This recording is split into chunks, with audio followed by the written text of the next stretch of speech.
1, 2, 3, 4, 5, 6, 7, 8, 9. Alright. Way more than 10 people. Alright, good morning everybody. My name is Sergeant RAlvidres. I'm going to be giving you a persuasive speech this morning on the legalization and regulation of marijuana. First, I'd like to start out by saying I don't condone the use of it in the Army. I don't use it, I can't. I don't plan on it, but it doesn't mean that I can't support it, right? So, I'm not a woman, but I can still support abortion. I'm not gay, but I can support gay rights. So, even though I can't use marijuana, it doesn't mean I can't support it for the financial purposes that we could have, and also all the medicinal purposes.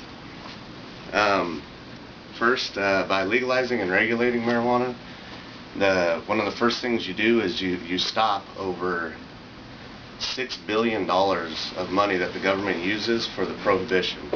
So meaning setting out like drug stings just for marijuana, sending out those people that cut down all the marijuana trees that are grown, all that stuff.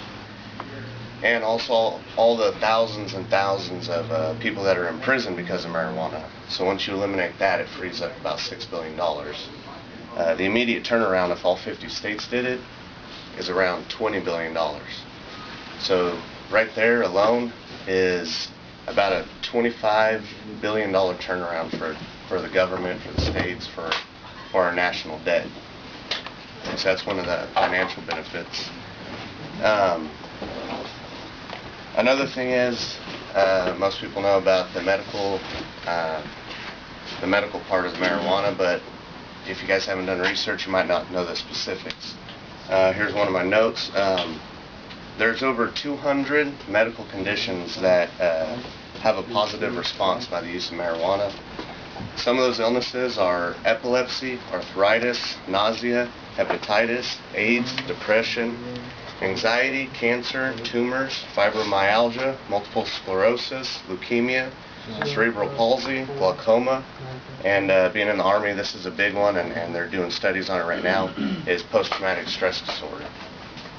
So almost everybody here, I guarantee you know somebody that has had leukemia or cancer or one of these types of diseases.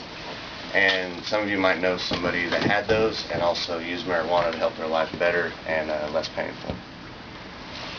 Another thing, hemp from the marijuana plant, there was an article in 1938.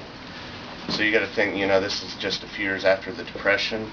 This article said that hemp from the marijuana plant was the new billion-dollar crop. You know what I mean? So back then, you could just imagine what $1 billion was worth back then. Hemp can be the industrialization of hemp can produce more than 25,000 different products. Okay, some of those products are paper, clothes, biodiesel, fuels, things like that. So, and hemp can also be grown virtually anywhere in the world. You can grow it anywhere, and it's very useful. The last part I'm going to talk about is marijuana is also very, very, very less addictive than most of the other drugs that people use. Marijuana is less addictive than caffeine.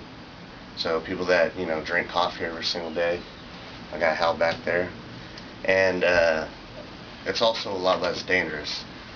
Smoking tobacco, so cigarettes or dipping, I know a lot of you guys do, is the cause of over 450,000 deaths every single year. Prescription drugs is a cause of over 100,000 deaths per year. And alcohol, the use of alcohol, is the cause of over 85,000 deaths per year. The average death per year from the use of marijuana is 0.